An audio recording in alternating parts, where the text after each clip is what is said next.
ওনাকে ফিরিয়ে দিয়ে অন্য কেউ হইলে পরে ফিরিয়ে দিত, ওনার বেলা ফিরিয়ে দেবে কিনা এটা আমার সন্দেহ আছে। আরেকটা বিষয় আছে, চুক্তিটা সব জায়গায় যেটা হয় সেটা যদি জীবন নাশের কোনো হুমকি থাকে তাইলে পরে কিন্তু তাকে কেউই দেবে না। যারা সমালোচনা করছেন তারাই এখন আবার বিচার করতে চাচ্ছেন।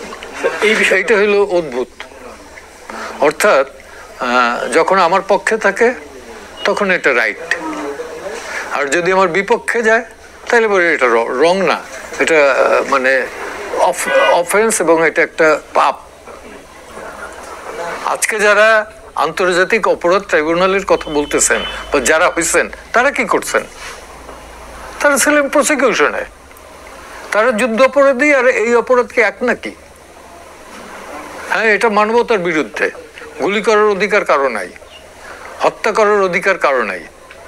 সেই যারা হুকুমটা দিচ্ছেন, হুকুম তাদের আইনেই করুক, কিন্তু আন্তর্জাতিক অপরাধ ট্রাইব্যুনালে কেন আনুক? যদি পারে করুক, দুর্নীতিমুক্ত করা বিচার অঙ্গন, বিচার বিভাগ। দ্বিতীয় হলো যে বিচারক এবং বিচারপতি দুইটা নিয়োগের বেলা যোগ্য, জ্ঞানী, সৎ, নিষ্ঠাবান তাদেরকে নিয়োগ দেয়া। এবং এদের বেলা আলাদা, আমার মত এটা ব্যক্তিগত, এদের বেলা একটা আলাদাই থাকা উচিত। এদের হাই স্যালারি দেওয়া উচিত, high paid, compare to India and Pakistan. আমি অন্য কোনো কান্ট্রির কথা বলতেছি না, ইংল্যান্ড আমেরিকাও না, সেভাবে স্যালারি দেওয়া উচিত। এবং পানিশমেন্টের এটাও কিন্তু অন্য সিভিলিয়ান বা ইসের মতো না। এরা যদি কোনো ক্রাইম করে তাহলে পানিশমেন্টটাও সিভিয়ার দিতে হয়। আসতেই পারেন, Bangla citizen of the Republic, এই দেশের প্রধানমন্ত্রী ছিলেন, তো ওনারকে বাধা দিবে? আসতে পারেন। এবং ওনার উচিত ছিল ট্রায়াল ফেস করা, জেলে যাওয়া এবং ফেস করা। উনি জেলে গেছেন তো,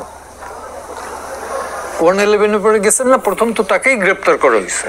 এটা তো তার জন্য নতুন কিছু না।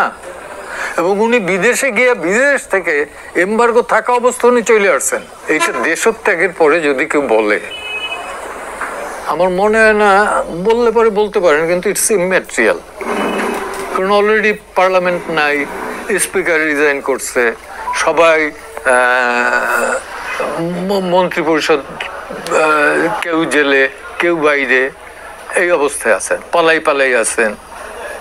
এবং টেক ওভার করছে রিয়েল ক্ষমতা, যেটা state power, it was take over by the some people.